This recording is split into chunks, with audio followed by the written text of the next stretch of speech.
Making your way in the world today takes everything you've got. Taking a break. It's time to work on becoming an actor with David Sarkuza. David started his acting, screenwriting, and movie production career in 2021, producing his first full-length feature film, which he wrote, produced, and starred in The Uncivil War, America Divided, within a year of entering the business. And he's the host of Becoming an Actor on the TAN Talk Radio Network. Now, here's your local, not yet famous, not quite Hollywood star, David Sarkuza. Sometimes you wanna go where everybody knows your name. Hey, how's everybody doing this evening? All right, we're live. I tell you what, I love being on the radio. I love doing this show. The one thing that is going to absolutely drive me insane, though, is Facebook Live. Getting set up with this thing is always the biggest pain in my rear end, but we are live. Everybody can see me. I see my little picture right there. I'm waving to myself. Hello, me. So let's get right into it. We are talking about becoming an actor. It's what we do every week. It's fun. It's exciting. It's at least fun and exciting for me. I don't know about anybody else. And me too, because I get to produce the show. Well, thank you, Matt. There we go. So I'm entertaining Matt, if no one else. But I'm sure there are people out there listening. And if you are, you should call in. And even better yet, you should call in the right phone number, because I gave my guests the other day the wrong phone number. So I'll give you the right one. It's 727-441-3000. Call in, say hi to me. Or more exciting, call in and say hi to some stunt people, because we're going to have some fantastic people on the show today. Kevin Rigo and Meg O'Ryan, two fantastic stunts people. Yes, you look like you're going to say something, Matt. Yeah, they're on the line right now. I know they're on the line. Well, hold on. Don't get too excited. I got to do other things before I get them on the phone. Okay. So they're just going to have to hold on another second. We're just building the anticipation for the crowd. All right. So I did not get on set this week. That, to me, very disappointing. I hate a week where I don't get on set, but it was Thanksgiving. So, you know, I guess I have a slight excuse in that way. But I do have so much coming up in the next few weeks. So I'm going to have a lot to talk to you guys about in the next few weeks. I always love that. I'm going to be on set as a PA. Don't ever let it be said that I would not go on set as a PA. A lot of people are, PA, I don't want to be a production assistant. That's the lowest of the low. That is not correct. Do not think that way. Being a PA is fantastic. You meet so many great people. You're on set with fantastic actors. You get on sets that you might not otherwise be able to get on. Maybe you're not good enough yet as an actor to get on there, or you don't have the talent yet to be on there as a gaffer or a first AD or something. So this is a good way for you to get on there if you can't get on there for another reason, or don't look at it as, oh, I couldn't get on to set. No, there's a lot of good reasons to be on set as a production assistant. It's a very vital role. The talent loves you. Heck, most of the time you're just running around bringing them stuff. So they love that. They'll think you're the best. So I'm going to be on a local film that starts tomorrow, actually, a gunfighters deal. I'm very excited for that one. There'll be some big names on that one. I can't tell you where it is. It's someplace in Parrish, which is very cool. I love that it's local. But, you know, when you're on set, you never give away where the set is. You don't tell people that. You don't tell people who the stars are on there until after it's over, until after you know that you're allowed to give out that information, because of a lot of different reasons. Privacy, they might not want you promoting it yet. Maybe they have some type of a deal set up with the named talent that you can't talk about them. So, you know, I won't say anything about that, but I'm sure have plenty to talk about regarding the film when I get back next week or the following week, because that's going to be quite a long shoot. So that'll be exciting. If you're interested in being a production assistant on set, let me know. We can still always use more people. Also, I'll be doing the Great American Teach-In at Legacy Prep Academy. that sounds like a lot of fun to me because I get to talk about being an actor. And I think that's a lot of fun because, number one, I used to be a teacher back in the day, a high school teacher at Tampa Catholic High School. So I miss my teaching days. I love getting back into the classroom whenever I can. And there is so much about being an actor that people don't understand. They think, oh, you memorize your lines, you get out there and you do it. There's so much more to it. So I'm really excited to talk to the kids, to let them understand that when they just see an actor go through their lines one time on TV, a lot of the times they're thinking that actor did that scene one time, they nailed it and they moved on. No. You're shot from 5 different angles. You have to do each of those angles over and over again, multiple times. You get the wide, you get the close-ups, you get the 2-shot, you get all these different angles. And so you have to do it over and over and over again. And you really have to know your stuff. And that's going to be fun to talk to the kids about and hopefully open their eyes a little bit about what it means to actually be an actor. And then at the beginning of January, I get my first taste of being a full-time director. Thank you so much, Luke Reether. I'm really looking forward to that. That is going to be a lot of fun. Matt's cheering for me in there. Thank you, sir. Oh, no problem. I get to work with David the actor, and then come January, I can say I work with David the director. Well, technically, I've already directed some stuff, but this is my first real directing thing. All right. Yeah, you can say that in January. Looking forward to working with Lisa Acebo on that, and Stephen C. Wilson, and Nicole Peck, and so many great people. So I will talk about that when I get back. All right, now, because Matt was so excited to get to him, let's get right into it with Kevin and Meg. I already got both of them on the phone. I am excited to talk to some stunts people. I already know them very well, but you guys might. So why don't you guys, Kevin and Meg, go ahead and introduce yourselves to the audience, if you will. Go for it, Meg. Well, I'm Meg Joyce. Actually, Meg Orion's actually my middle name, but it actually has become my stunt name because I auditioned for a role once and my face through Facebook. And it's funny because now every time I go somewhere, I'm on everything. They're like, Meg Orion. So I'm like, well, you know what? I'm just going to go with that as my stage name. And I like it. It doesn't bother me. But I'm super excited to be here. So I really appreciate you guys having us, and I really look forward to talking with you. That's great. And before I let Kevin jump in, Meg Orion. Meg, tell me a little bit about your history in the stunt world. Yeah, so I've been doing this for about 5 years now. Started doing some stage combat here, and then I got to actually travel to do some live shows in Dubai, which is when my career kind of really started taking off. And then I realized I really want to get off stage and go more into film. So about 3 years back, I kind of switched gears and actually connected with Kevin. And he's really been a huge help getting my name out there because, as you know, David, it's a lot about networking. So once you get your name with the right group of people, you'll get phone calls left and right. And, pretty much since then, I've just been doing, some Netflix stuff, some Lifetime stuff. We obviously just got to work together on that great film Race Against Time. Yep. And I have a couple more good ones coming up here in December that I look forward to. So, just been doing a bunch of stunt doubling, stunt performing, and now stunt coordinating as well. So it's been good. That's great. So, Kevin, and he's helped you out a lot because people are like, well, we don't want Kevin. Maybe we can get Meg, right? Go for it. I love that. Kevin, Right. tell us a little bit about yourself. Yeah, where do I start? So, I've been in the industry. Well, I'll say I've been in the entertainment industry, mainly stunts, for almost 30 years now.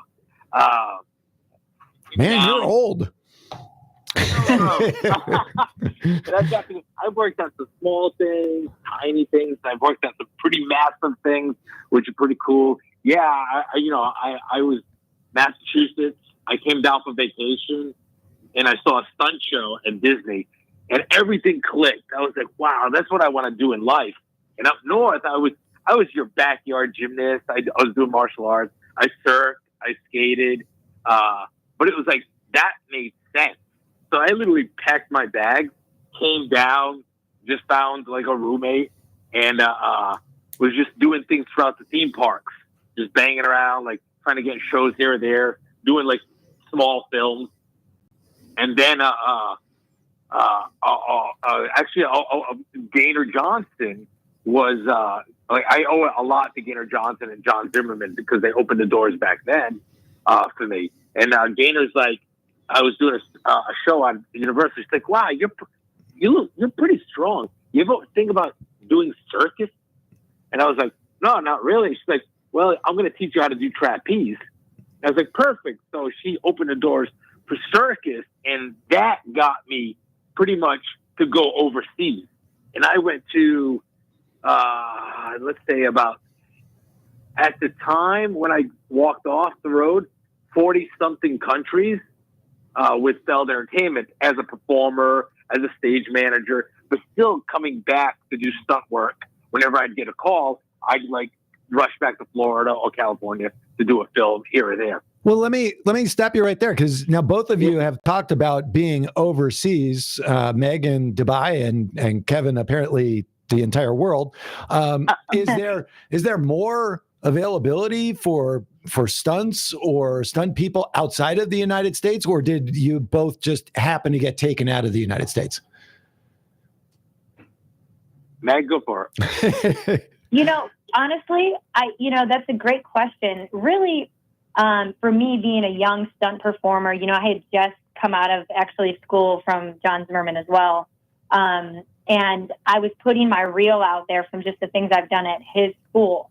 And I didn't really fit the mold for Disney because I'm not very princess-like. I'm more like kind of badass vibe, maybe, more tough sporty type girl. And I got this opportunity to work for Mirage Entertainment for this car show, actually. And there was a few stunt performers in that show that had to fight and rappel and use flamethrowers and be kind of that baddie and not so much like a Cinderella. And that's how I got that opportunity was, hey, I fit that mold a lot better than maybe a princess here in Florida. And that's really how I got that door open for me. But I will say, there are a lot of live shows that tour, not only in the United States, but across the world. And that's where, Kevin and I have both had many opportunities to do that. It is harder for someone who has a family to just pick up and leave and do that. So, you might be a great stunt performer, but you can't just be like, yeah, I'll go to Thailand tomorrow or China, whereas, so it kind of narrows down the talent. And it gives younger, maybe single or people that have flexible schedules, that opportunity to kind of get out there and show their face and show them what they can do. But that's probably how we do the whole outside of the country thing is there's a lot of live shows. And Kevin, same for you or different experience? Yeah, just a little different. I got picked up for a touring show. So we were going country to country, very Disney-like. I'd be a week here, a week there, a month here. So you were the princess then? Yo, bro, I totally was. He has longer hair than I do. I totally was. I was everywhere. And then when I got off the road, I was still like doing some shows. I was, starting to do like, I was, how can I say this? Pretty much my buddy TJ Lanahan called me. He's like, hey, I'm looking for an aerial guy in my stunt show. Are you looking to get off the road? I said, yeah, bro, I'll come off the road to do a stunt show. So I got off the road to do his show as a trapeze guy. But then I was still banging out. My old companies would call me, hey, can you come out to India for 6 weeks and do a stunt show? Yeah, dude, I'll be right out. At the time, I didn't have kids. I was still married. So I just tell my wife, hey, I'm going to India for 7 weeks. You cool with that? She's like, yeah, go for it. And then that's how we made it. But I, since then, wait, let me back that up. Yeah, so India and stuff. And then when I got to mentor under Kim Kahana, who's like Golden Age stuff, that's when things really started to take off for me. I was getting calls. It's like they knew I was attached to him because then I started getting calls from like Apple Studios, Disney Studios, Miramax, these shows. It's like, hey, can you come out and watch our stunt guys and come on as a safety coordinator for them? I was like, yeah, sure, I'll come out. You have amazing stunt guys. And I was always like, what do you need me for? They're like, we just want you to watch them and make sure they're doing everything well. I was like, wow, because I had to like oversee amazing coordinators that I was like, wow, I shouldn't even be in the same room with these guys. These guys are amazing, but you think that I'm gonna watch these guys? Cool, I'm good with that. Yeah. So was that tough for you that you weren't actually out there doing it? That you were actually kind of having to sit on the sidelines and watch? I mean, you get to watch amazing people, but were you missing the action? It was like a 50-50 split because, like, do I love taking the bump? Yeah, I do love taking a bump. Do I love to build it? Yeah, I do love to build it. But then there are other aspects that I'm finding I really enjoy a lot too. Is that safety aspect, putting all the pieces together and making that final product. So I love that. I love playing the chessboard on this. So it's not just like, oh, I got the be set on fire, which I've done, but it's like I'm doing everything. So it's yeah. Well, that's great. I'm sure there's a lot of people that would love to set me on fire. So that's maybe a potential potential stunt for me in the future. So Meg, that's a question for you then. So kind of like what Kevin was just talking about, where he was doing more of the safety thing. I know on set, you're doing that a lot of the times because you're basically showing someone, okay, here's the stunt to do, and then you're sitting back to watch them. Have you had that experience, though, where you are primarily watching other stunt people as the safety individual, or have you always been primarily stunts hands-on yourself? Yeah, so here's the thing. I seem to do better doing it because you ever try to help someone do something you are just pretty good at, and you're like, hey, can you just punch this guy in the face? And they're like, yeah. And then they just can't do it the way, the director's like, you better get her to do that. And I'm like, I'm telling her to do that. So for me, a lot of times, and also you don't want the actors to get hurt. And they get really excited and they think, oh, I can fall on my back. Let me just fall down the stairs. And I go, whoa. You have to be in the next 6 days of this production, And it's so for me, I love, like, when me and Kevin work together, he can build any contraption. And I'm always like, Kev, put me in it first before you put her in it. He's like, absolutely. And it's like that way. If anything goes wrong, yeah, right. If anything goes wrong, we feel good because we're used to getting our butts kicked, So, but yes, I have done safety. I do enjoy it. I actually do enjoy working with, kids and these women that really value your opinion and your safety. Because, I did a movie for Netflix, actually, and this scene was very dramatic and drama-filled, and this guy had to, grab this girl by her hair. Well, in that scene, these men were just so, they were so good at acting, and they were so passionate, and I had to keep explaining to him, hey, you got to be careful. You got to let her do the movie, not you. And the girl was like, thank you so much, because he didn't realize, because he was getting into the scene, and you need that, but you also have to say, hey, look, that's a tiny girl, you gotta, right. So, you kind of got to be that voice of reason. Hey, keep that character, but hey, this is another person. We got to be safe. Right. One thing goes wrong and it could be dangerous. Exactly. You're acting, but remember, you're still acting. Don't get too into the character. So, right. Here's a good question for both of you, whoever wants to tackle this first. But everybody always looks at stunts, I shouldn't say everybody always looks at. I look at stunts and I say, and this maybe goes back to the falling down the stairs. And I look at it and I say, that's so easy. I can do that. Yes, put me in, coach. Is it actually easy to do stunts? No. Okay, that was the quick, easy answer. All right. No. Well, explain more, though. Why no? Why? Go ahead, Kev.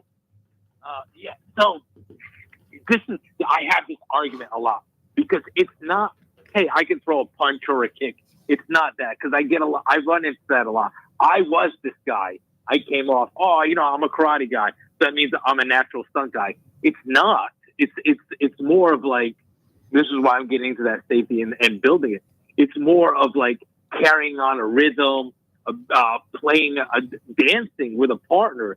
That's what stunts are, and it's an art of illusion. Does that make sense? Mm-hmm. You're a magician. You're trying to make what looks really dangerous, and it is dangerous. You're putting it on film. talking about the stair fall, and Meg was my go-to. So I get a call to do a Lifetime show where they asked for a woman to fall down the stairs, and the actress, same thing with the pool fall. The actress like, I think I could do it, and I was like, I'm gonna bring in a stunt double and someone I know can do it. And Meg and I just did something at the stunt compound. And I was like, definitely Meg. Meg, okay. Meg came in, and then the actress was still like, okay, I think I could do it. Meg took like the first fall down the stairs, and the actress was like, nope. Yeah, it's one thing to say you can do it. It's another thing to see it happen and then say, yeah, I can do that when you see it in person, right? Yeah.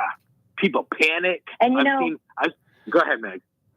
That to this day was one of the most painful stunts I've done. And it's funny because I've done fire and I've done fights and I've done, like really rough stuff. And, you just don't think about it when you look at something. It was just the little bumps and bruises, but doing it over and over and over. And, you got to wear a certain wardrobe. And, that was the most sore. I mean, there was no injuries or anything. It was just the bumps and bruises. And I tell everyone still to this day, I mean, that was like a wood staircase. And I'm so thankful the actress didn't do that because I was walking like I got beat up for like 3 days straight. I can attest to that. Wow. Now, so my question for something like that is because obviously you don't just walk in one day and like that actress, oh, I'll do it. No, you have to practice for it and you have to train. How do you practice falling downstairs? And then how do you do that safely? The biggest thing in stunts is honestly body awareness. And that comes even down to when you throw a punch. I mean, you'll see even men throw a punch and we're like, what was that? I mean, you have to make it look real, believable, safe. And also, have that body awareness of if I'm falling down the stairs this way, one, how would I do it if I was a natural, whatever that character, 35-year-old woman falling down the stairs was? But two, how do I do it safely without busting my head on the concrete as I get to the floor? I mean, so you have to, that's why you can't just throw an actress down the stairs or an actor in a fight because, again, they might get too passionate and just flip themselves down the stairs. Well, we all know you could get really hurt doing that. So it is about, it's about rehearsing, practicing, understanding your body awareness and how you're going to move and fall and react. And are you wearing a lot of protective equipment when you do that? Does it depend on the scene, what you can get away with as far as like clothing that you're wearing? Well, when Kevin and I rehearsed the stair fall, it was wonderful. I had sneakers on. I had my gator bag, which is like a spine protector. And then we go to wardrobe and it was like, hey, you're wearing slippers and a crop top. And I go, Kevin, this is not what we thought. So we had to kind of get a little creative there. And that's where it got a little rough. And you have to be what it is in that scene. And we did it. And that's what I mean by rough. I felt some of those stairs going down. So, but we made sure, Kevin made sure, hey, everybody slow down. Everybody give her a minute to, figure this out because now it is a little bit different than what we rehearsed. And we did. And it looked great and they loved it and it was safe. But yeah, it was a rough one. Okay. All right. So following up on that then, and you guys have kind of already touched on this a little bit, but where do you find training for things like that? I mean, you've talked about some of the great stunt performers and trainers in the past that you've worked under, but is this stuff that you guys just pick up as you're going along in the business? Is this something that you had to go looking for and you took week-long classes? Is it every week you're taking 2-3 classes? How do you get that training to where you can say, yes, I am officially good enough to be able to do this as a full-time living? For me, I literally started with what I had for a base. I had martial arts, skateboarding, and surfing. And that's where I was coming from. And then I picked up, back then, internet wasn't really a thing.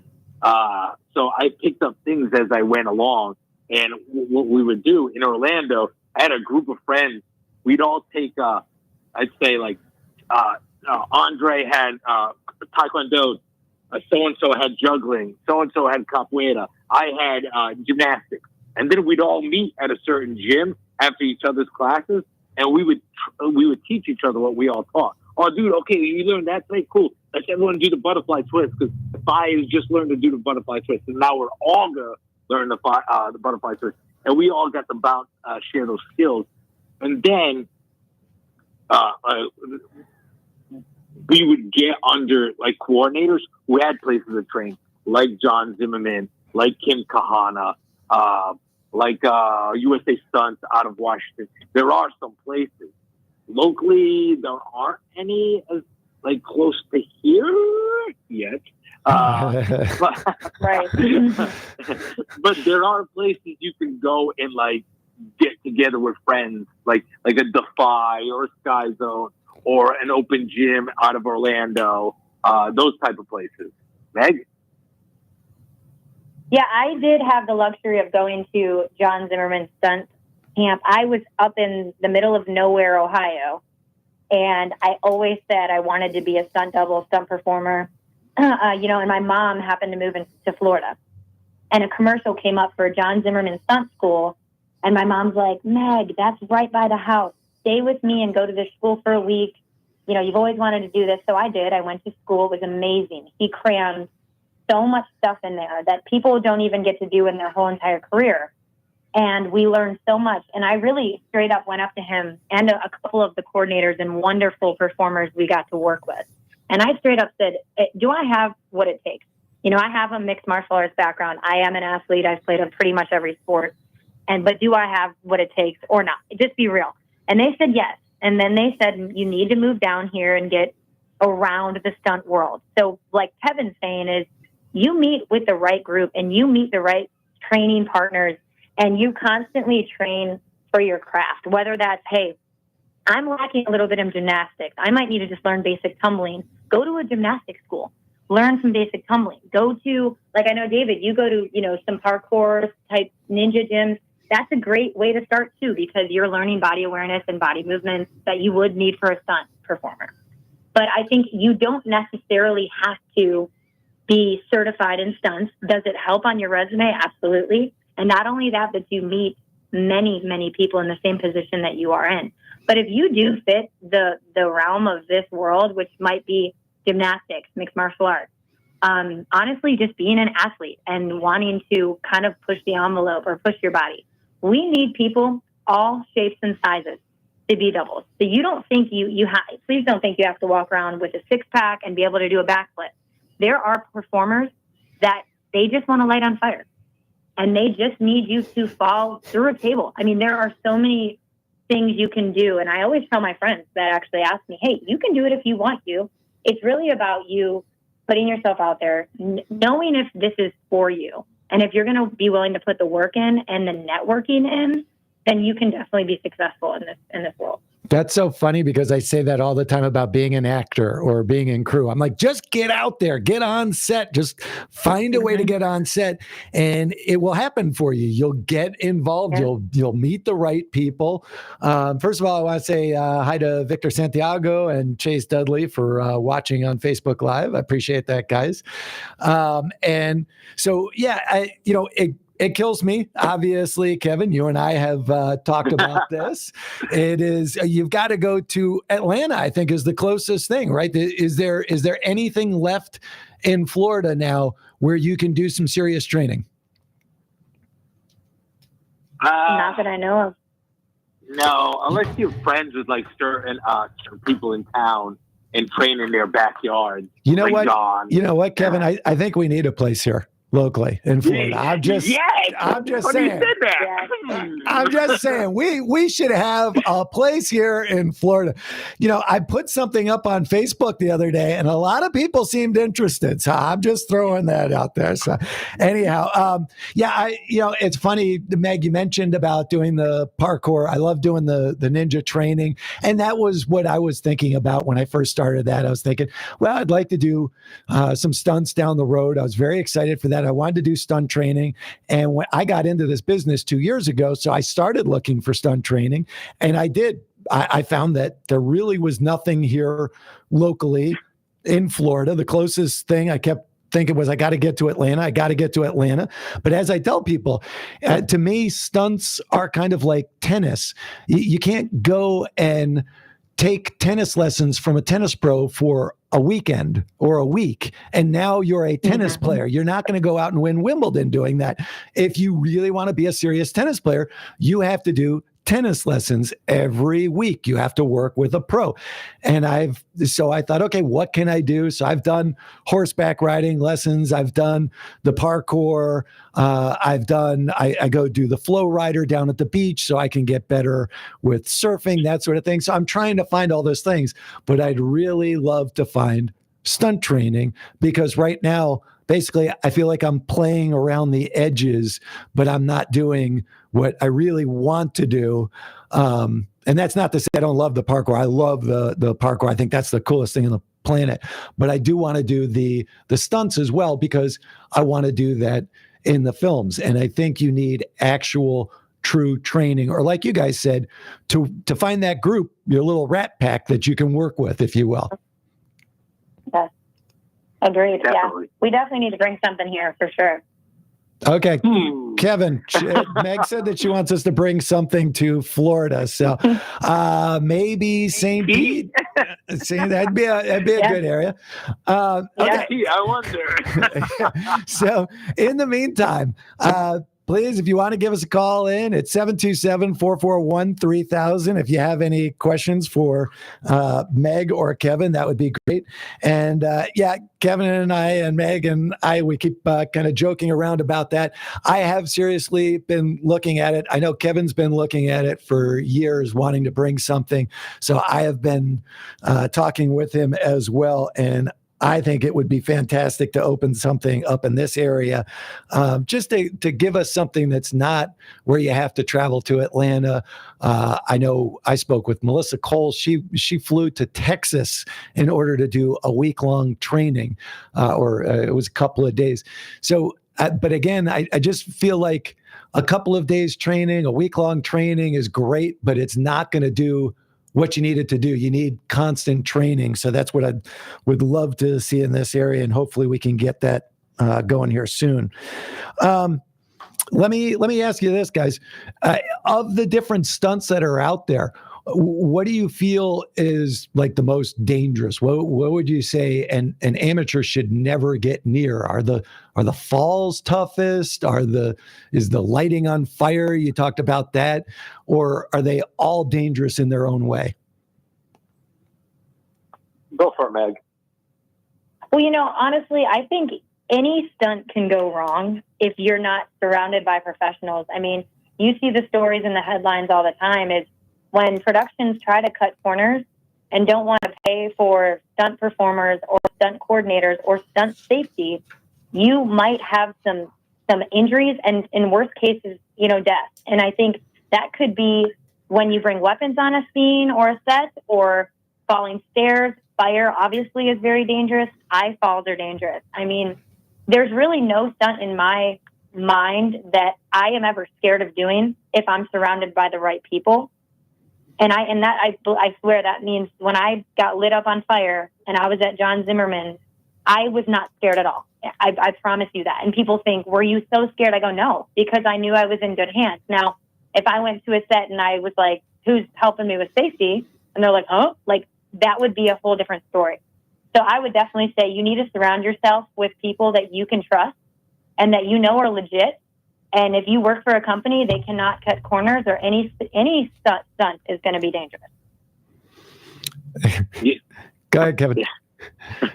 Yeah, I have a story about fire I'd love to share. What Meg says is true. There are a lot of people trying to cut corners. Always cutting corners into straight lines. And lots of these actors, I don't want to say it like that. Please don't take it like that. Where these, like, they're like on a lower budget, or they're saying, well, I want to do my own stunts. And then we're rushing to train that person to do something. And then injuries happen, or they punch somebody in the face or whatever. And then it looks bad on us, the coordinator, because we were in control of that set of safety. So, yeah, like any stunt can go wrong. Throwing a punch, that happens so often, where someone who isn't trained just pops off and punches the other actor in the face. And you're sitting there like, I called for doubles. I was asking for doubles the whole time. That's funny, because one of my questions was going to be, are there any stunts that people don't think would be dangerous but are? And there you go, punching someone in the face. Most people would say, yeah, you just don't hit them, you just pull the punch, and what's the big deal? You're just swinging. But there you go. You're saying that can turn dangerous very quickly if you don't have the right training. Yeah, especially on days where it's like this bad combination of like they don't have the right training, and then sets are too focused on dialogue, and they keep pushing stunts to the end, stunts to the end, and then you're rushing the stunt. That wow, dude, I can't do this stunt in 5 minutes. We can't do this, and then you have these injuries happen, and I've seen this. I've seen people get punched in the face. I've seen people fall off towers. I've seen cars drive off. I've seen I've seen a fire go wrong, and I can tell you that story. And it's all about inexperience. And it's yeah. Okay, well, so I will say, so you've both talked about kind of cutting corners, and I could tell Kevin was about to say, cheat people with their films, and he was going to call out Uncivil War. I could tell he was coming after me, and that's fine. That's fine. No, because I will actually say, and you'll probably appreciate this, Kevin, but I was very reluctant to have a stunt coordinator, and we got a very good one, Kevin Rigo, on set for my film, and I was because I said, guys, come on, seriously, a stunt coordinator is not a big, we're throwing a couple of punches. It's, we're not going to hit anybody. It's not a big deal. So I have to say, I was one of those guys. I was cutting corners, or I was trying to, and somebody convinced me. I don't even remember who it was. Maybe it was the director, Andrew Huff, or maybe it was one of the producers, Ian Stevens. I don't know. Somebody convinced me, no, we've got to have someone. So I backed down. I said, all right. And then someone convinced me that Kevin Rigo was a good guy. Turns out it was a good choice. And Thanks, man. Everything went very well on set. But I was one of those guys saying, do we really need somebody on set? And thank God we had someone, because it was true. Once I actually saw it in person, again, I'll go back to sports analogies. I always go back to this. You think shooting a basketball, you just do it enough times, you learn it. No, until you have a coach out there showing you that you're not keeping your elbow in, that you're not following through, then you realize all the things that you're doing wrong. But with stunts, if you realize you're doing something wrong, it could be a really bad outcome that convinces you that you should have had someone there to begin with. Yeah, I was actually going to call one of the big major studios that I was working for. Oh, good. Call them out. Don't call me out. All right, that's better. Actually, we don't call anybody out on this show, so that's good. I appreciate you not saying it. Yeah. But now, did you want to share that story about the fire without sharing who it was, or is it not possible to share it without disclosing that? I'll do a very abridged version. Okay. And without knowing names. So I got called down to do some fire safety on a show. I won't name the studios. And then it was kind of rushed. I said, dude, guys, we can't rush this at all. We got to train this actress because she's the one who's going to put the fire guy out. It'll be fine. Okay, I'm not in charge. I'm just fire safety, but I'm just telling you. No, she's cool. We got to the point where my friend was on fire, a complete fire, and I'm standing next to the actress because I was her backup for fire safety to put him out. He comes out full body, full flame, walks to her, and she's supposed to come out like this BA and put him out. Cameras are on. He comes out. Yeah. I was like, okay, that was it. Boom, I bump her out of the way, put my boy out. He's down. Good, we're good. He's like, yeah, I didn't think she was going to put me out. I was looking right at her. So the director's like, oh, we're going to do it again. And fire says, I'm like, dude, we can't. We use most of the fire gel. Like, it's most of it's gone. No, we need to do it again. The fire guy did wrong. The fire guy did wrong? I was standing right next to her. So I may have missed it when he came out and he was on fire and she's supposed to go put him out. Did she just freeze? Did she completely just not move? Frozen, like a deer in headlights. Oh, jeez. Deer in headlights. Like I'm standing right next to her, and he's standing in front of me. And like, I got to do this. Now, I'm in a costume. I'm dressed like a fireman. So I'm like, boom, and I put him out. We did it again. And I talked this through. I was like, "Are you sure you had this?" She's like, yeah. Sorry about that. I totally froze. I was like, "Why don't we just walk it through?" She's like, "No, I got it. Why don't we walk it through?" And I'd like show her how to use the fire extinguisher. Broke it all down. But again, perfect. We do the whole thing. We get the fire prepped. Luckily, we had just enough gel for this. It was as big a burn, but it's a pretty big burn. He comes walking out and does exactly what the director is asking for. And again, he looks at her and she freezes. And I gave her a couple extra seconds. I was like, nah, she's got it. Nope. Bump her out of the way and put my guy out. Jeez. I was like, in those situations, it's like, you have to. I had to react. I was like, right. It's about it's the safety of the stunt person there at that point. And she was just like, I totally froze again. I see him on fire. I don't know what to do. I said, dude, you have a fire extinguisher. I understand that. But you have the fire extinguisher. Just put him out. Don't know what to do. Help the guy out. There's something to do. Yeah, it's like they called action. It's you're acting. You knew what you were supposed to do. We talked through the second time around. First time around, we did it. And I've had those situations where, like, we were doing a car stunt where they were rushing it. I was like, dude, I'm supposed to hit this person. There's no rushing this. Oh, we don't have time. I'm telling you, I'm driving the car. I got to hit these two people. We need to, like, take our time. No, we just want to shoot. And this was on a pretty major one, too. And I was like, nah, dude, we need to do this right. Yeah, and they just want to rush the stunt. And that happens a lot. They want to, like, we don't need safety. We need to get the dialogue. That's more important. I'm like, yeah, but what do you walk away from doing dialogue? A sore throat? What do you walk away, and that's a dialogue wrong, but what do you walk away from the stunt card wrong? Like Meg says, injuries, death. Yeah, it can be bad. That can be bad. And then, like, not even thinking of, like, those things which are horrible. Think of the monetary, your insurance rates, all that crazy stuff. And that's who they really care at the end of the day.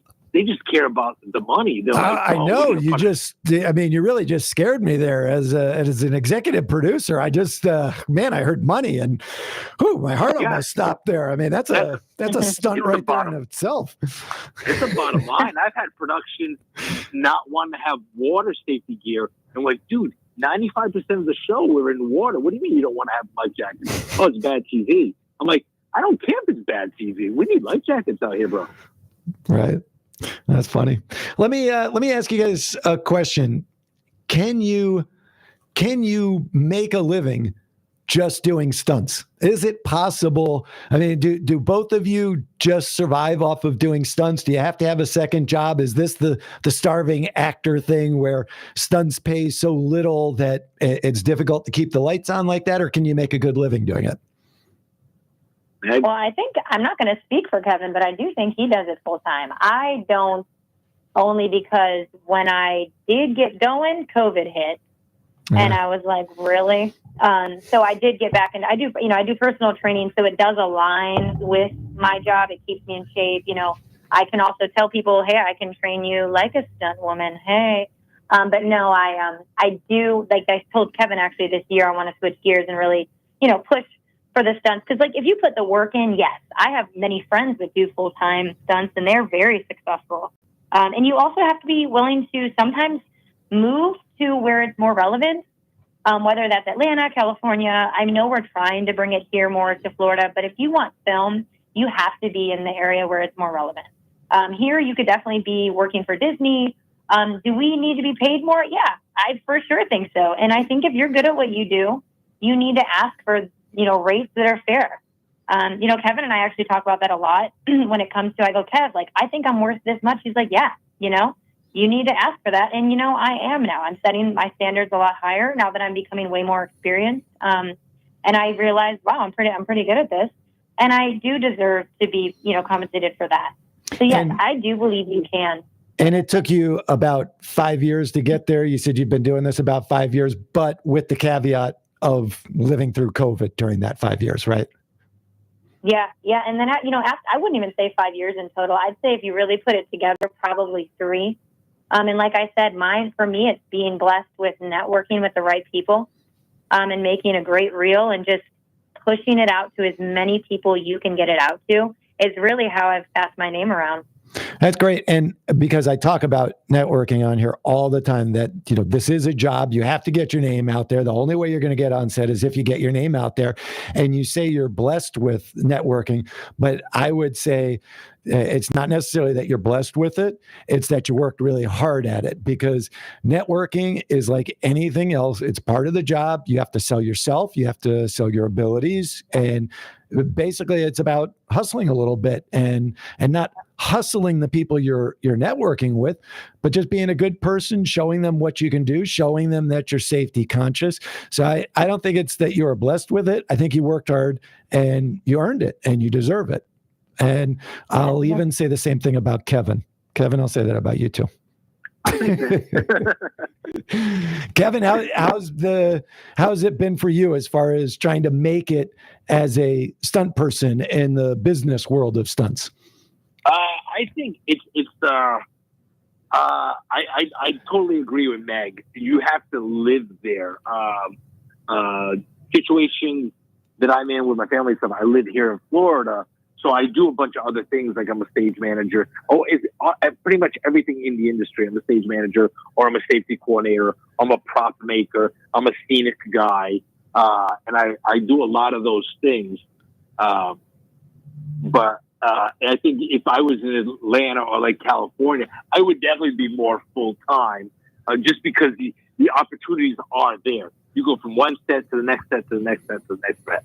And that's happening a lot overseas now. There's just a lot more opportunities opening up overseas with all these brand new studios popping up within the Middle East or Asia and Europe. So you're going to see a lot more people going there to work full-time stunts.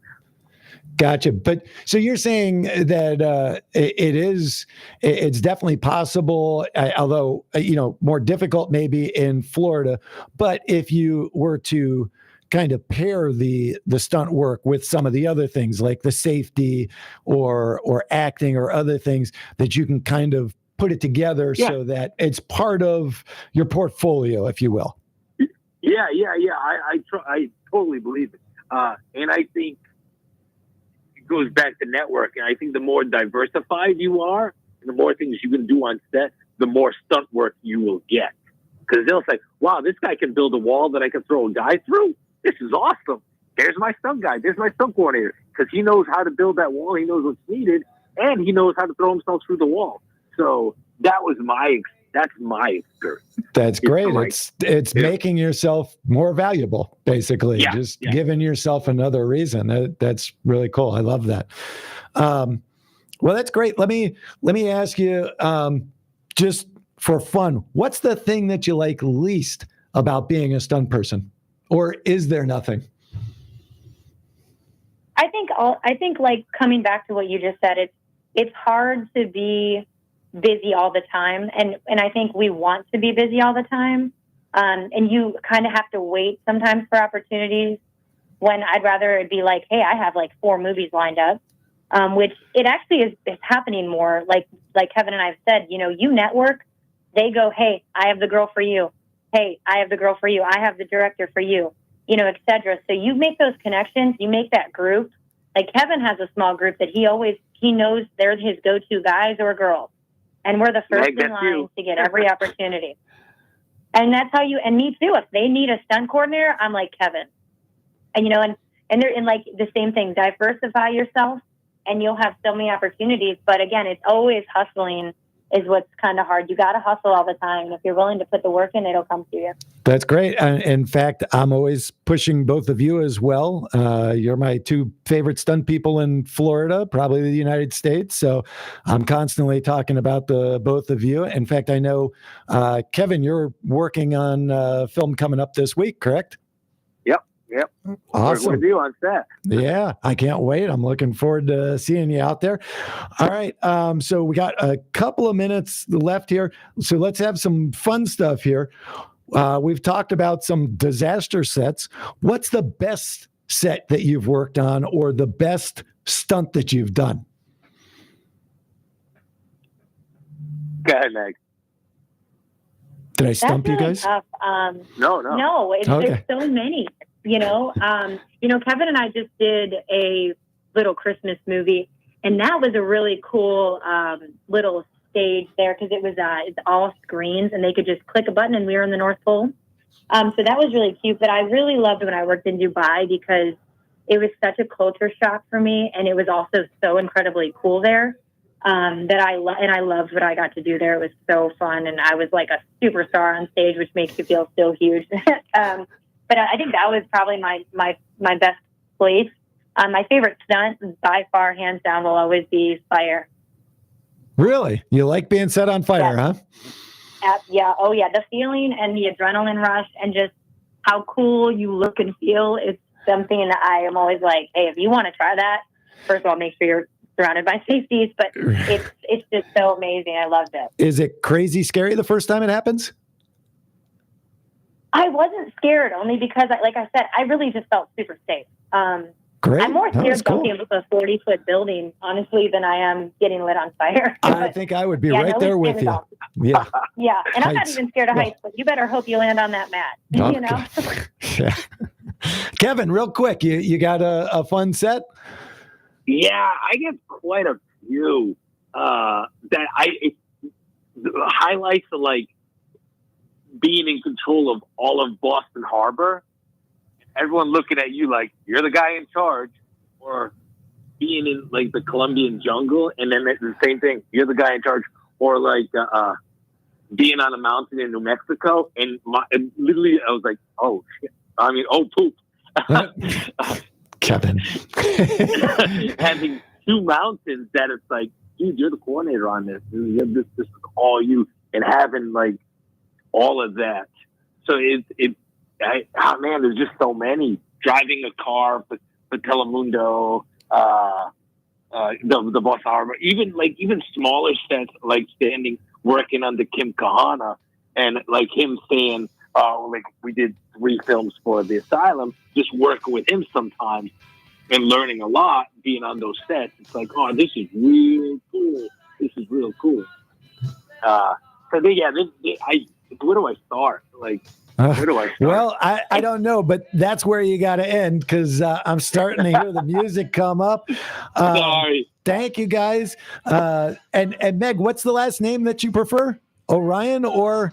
Oh, no. Orion's good, and my last name's Joyce. So Joyce. Whatever you want to call me. Meg Joyce or Orion. Kevin Rigo, thank you guys so much for being on. I really appreciate it. Guys, don't forget, this weekend is T-Buff, the Tampa Bay Underground Film Festival. It's being held at the Port Richey Cinema 6, December 8th through the 10th. They do so many great things for the indie group, our community. Go out and support them. The award ceremony is on Saturday evening. I'm going to be there. And please tune in next week to Becoming an Actor with Dave Siracusa. I look forward to speaking with you then. And in the meantime, get out there and get on set.